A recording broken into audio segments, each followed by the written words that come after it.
नमस्कार। Doctor R के सैनी के यूट्यूब चैनल पर आपका एक बार फिर स्वागत है। आज हम दीमक पर चर्चा करेंगे। किसान भाइयों, वीडियो के प्रथम भाग में मैंने दीमक के जीवन चक्र के बारे में आपसे चर्चा की थी। आज दूसरे भाग में हम दीमक की रोकथाम के बारे में चर्चा करेंगे। वैसे तो प्रकृति में दीमक की बहुत बड़ी भूमिका है, क्योंकि दीमक न केवल भूमि की उपजाऊ शक्ति को बढ़ाती है, बल्कि भूमि में हवा के संचार को भी बढ़ाती है, जिससे पौधों की पैदावार अच्छी होती है। परंतु ये हमारी फसलों को नुकसान करती है, इसलिए इसकी रोकथाम करना भी बहुत ज़रूरी है। तो 3-4 तरीके अपनाकर हम इसकी संख्या को कम से कम फसल के सीज़न में ज़रूर कम कर सकते हैं, क्योंकि पूरी तरह से हम दीमक को ख़त्म नहीं कर सकते। ये ज़मीन में 15-20 फुट नीचे रहती है, तो उसके छत्ते को, उसकी रानी को नष्ट करना बहुत मुश्किल है। लेकिन प्रयास करके जब बारिश होती है, तब दीमक निकलती है, तो उस समय हमें पता लग जाता है कि रानी कहाँ है। उसको खुदाई करके रानी दीमक को नष्ट कर सकते हैं। दूसरा, हम बीज उपचार अपना सकते हैं, जिससे कि दीमक हमारी फसलों पर आक्रमण ना करे। और भूमि में कीटनाशी डालकर भी हम दीमक की रोकथाम कर सकते हैं। और चौथा, दीमक को हम किसी पिंजरे में आकर्षित कर लें, ताकि हमारी फसल को छोड़ दे और वो उस पिंजरे में एकत्र हो जाए, और वहाँ पे हम इसको मार सकते हैं किसी कीटनाशी से। तो आओ आगे वीडियो में आगे विस्तृत जानकारी लेते हैं।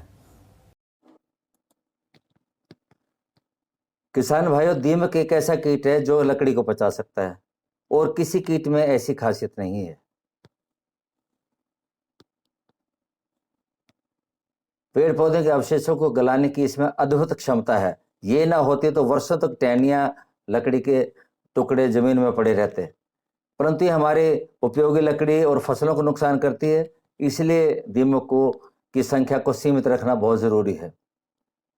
इसके प्रकोप के लक्षण इस प्रकार हैं कि दीमक हरे तथा सूखे दोनों प्रकार के पौधों की जड़ों को नुकसान कर सकती है, और इसके अधिक प्रकोप से खेत के खेत खाली हो जाते हैं। तो सबसे पहला लक्षण ये है दीमक के प्रकोप का, कि हरे पौधे ही आपको खेत में सूखे नजर आएंगे, हरे के हरे, क्योंकि नीचे से काट देती है तने को या जड़ को, और पौधा जल्दी 1-2 दिन में ही सूख जाता है। तो ये देखिए, आप ग्वार में जगह जगह पर इस खेत में, जो कि रेतीला खेत है, रेतीली मिट्टी है, यहाँ बहुत अधिक इसका प्रकोप देखने को मिला। और ऐसे प्रकोप अगर काबू ना किया जाए तो खेत खाली भी हो सकता है फसल से। तो ये देखिए किस प्रकार हरे पौधे ही खेत में सूख गए। तो ये दीमक की खास पहचान है।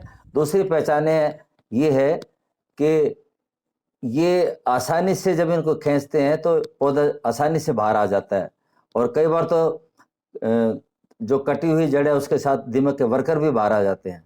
ये देखिए ग्वार का पौधा, इसके जड़ों पर दीमक है, ये वर्कर घूम रहे हैं। तो कई बार पौधे को खींचते हैं तो साथ में वर्कर भी बाहर उसके साथ आ जाते हैं। ये देखिए किस प्रकार ग्वार के जड़ को इसने मिट्टी में तब्दील कर दिया दीमक ने।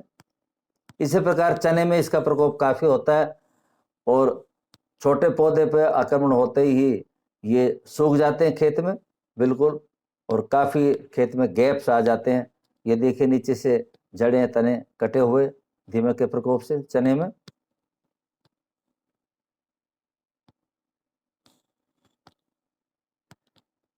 और तरह से भी हम दीमक की उपस्थिति का पता लगा सकते हैं, जैसे दीमक की गैलरियां खेत में मिल जाएं, या किसी पुरानी बोरी लकड़ी आदि पर दीमक की गैलरी मिल जाए, या इसके लिए 3-4 स्थानों पर हम 1-1.5 फुट लकड़ी के गुटके लेकर उनको गाड़ दें। 10-15 दिन बाद देखें, अगर खेत में दीमक होगी तो उन पर प्रकोप मिलेगा। इस प्रकार हम दीमक का पता लगा सकते हैं कि दीमक खेत में है या नहीं।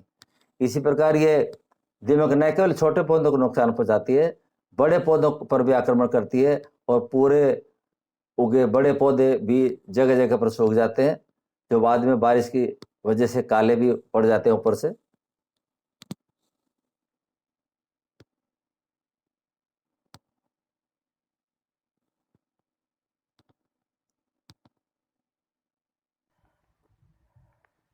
ये देखिए तना किस तरह से अंदर से खोखला कर दिया दीमक ने।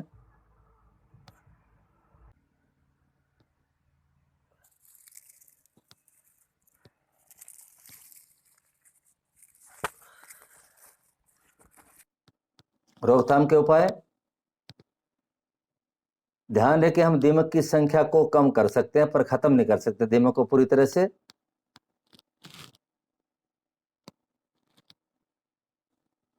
खेतों में गोबर की कच्ची खाद का प्रयोग ना करें, क्योंकि ये दीमक को बढ़ावा देती है।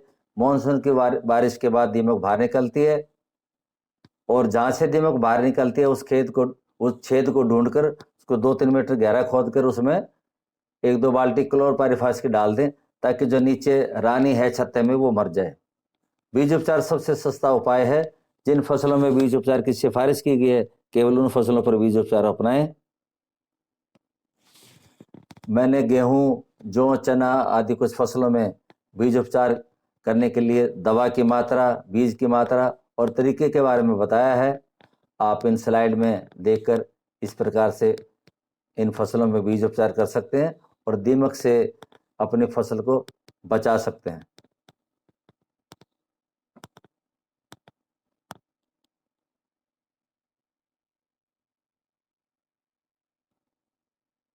कभी भी दवा को नंगे हाथों से न मिलाएं। रबड़ के दस्ताने पहनकर ही काम करें और बीज उपचार करने के बाद उसको रात भर छाया में सूखने दें। अगले दिन आप बिजाई करें। खड़ी फसल में भी दीमक काफी नुकसान करती है, तो सिंचाई के साथ आप दवा को टपकाएं पानी के नाके पर। जहां ऐसा ना हो वहां फव्वारा विधि से जो आपने पानी लगाना है, तो 20 किलो रेत में दवा मिलाकर खेत में बुरक दें और ऊपर से 1-2 घंटा फव्वारा चला दें, ताकि दवा जड़ों तक पहुंच जाए। इसी प्रकार 350 मिलीलीटर कॉन्फिडोर से भी ये काम कर सकते हैं, क्लोरपाइरिफास के अलावा। अगर बिल्कुल भी सिंचाई का साधन ना हो तो खेत तैयार करते समय दवा वाला रेत खेत में मिलाएं। दीमक ट्रैप्स का भी इस्तेमाल कर सकते हैं। दीमक को पकड़े, कच्ची लकड़ी के गुटकों अथवा मक्की के व्यर्थ पड़े भुट्टों को दीमक ट्रैप के रूप में इस्तेमाल करें। इन ट्रैप्स में दीमक आकर्षित होगी और अपने फसल को आक्रमण करने के बजाय वो इन मटकों में इकट्ठी हो जाएगी। इन मटकों में हम किसी संपर्क कीटनाशी दवा का इस्तेमाल करके इन दीमक को नष्ट कर सकते हैं।